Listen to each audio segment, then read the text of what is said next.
We understand that. Now, Liz, this question is going to go to you, and then a follow up for Melissa. But Liz, what we have been seeing a somewhat of a change since President Donald Trump has been sworn into office, and of course with the new Department of Justice hierarchy there. We have seen, as you have written for the Haggman report, as well as other locales, the increase in prosecutions, or at least the increase in arrests with respect to this particular crime.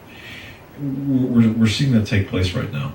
And just as Craig said, the methods, we have to be very methodical, of course. Talk to us, Liz, about the difference between now and, we'll say, 10 months, a year ago. Well, Doug, I want to first start off by talking about what happened today. Okay.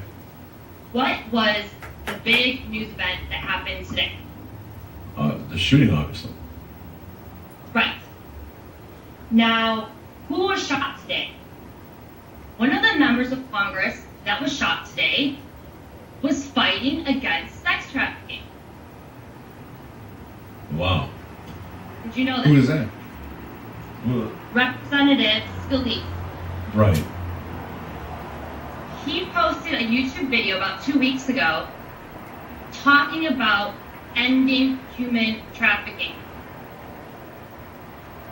And he also talked about laws that he's working on passing about ending sex trafficking. Today he was shot in the leg. This was not a coincidence. Wow. Okay.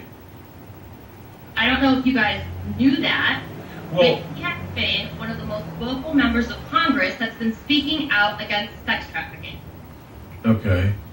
That's amazing. I didn't realize that he was on the forefront of the congressional side of this. Okay. So Liz, what you're saying is that you believe he was specifically targeted in this shooting because of his stance on child sex trafficking? Absolutely, absolutely. And there's something else that needs to be said here.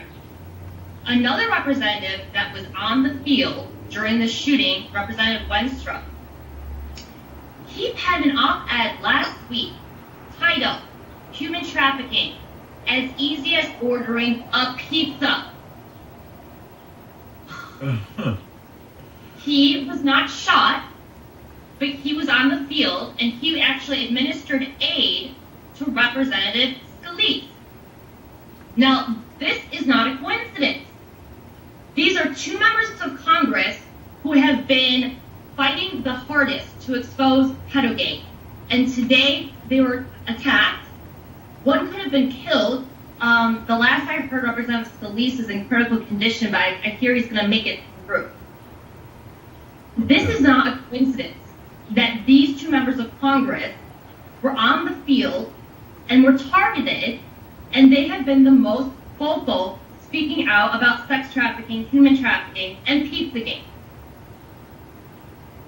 So that's what I want your audience to understand. This is the kind of evil we're dealing with. This is the kind of deep state tactics we're dealing with. People that speak out against human trafficking, sex trafficking, whether it's journalists, members of Congress, the President of the United States, they are targeted. And the deep state is going in overdrive trying to bring these people down. Okay? I have a friend that works at the State Department who just texted me the other day, who's been blowing the whistle on sex trafficking. She was poisoned the other day.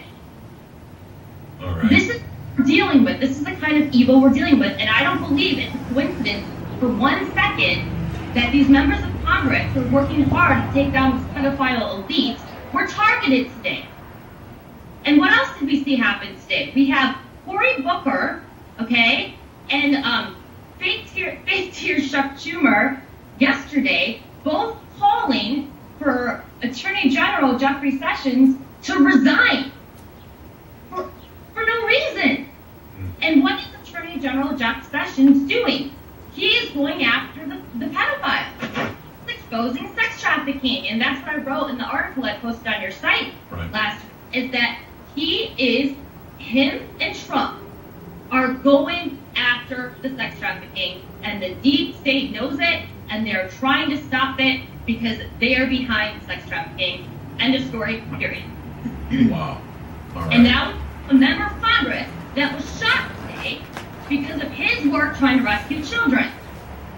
This is what we're dealing with. This is the kind of evil that we're dealing with. And frankly, I am so pissed off that things have gotten this bad, this far, that members of Congress that are trying to freaking save children can't even practice baseball without worrying about getting shot. And journalists like myself can't, write and go on podcasts without having to worry for my safety constantly. It's insanity, and people need to wake up, and they need to start connecting the dots that the real reason why there's this attempted coup to overthrow President Trump and his administration has everything to do with sex trafficking, period. Because when push comes to shove, and these members of Congress, government, judges, members of the FBI, all these bad seats in our government are taken down, we're going to see 1/2 to 2/3 of our government be thrown in jail. That's how rampant it is.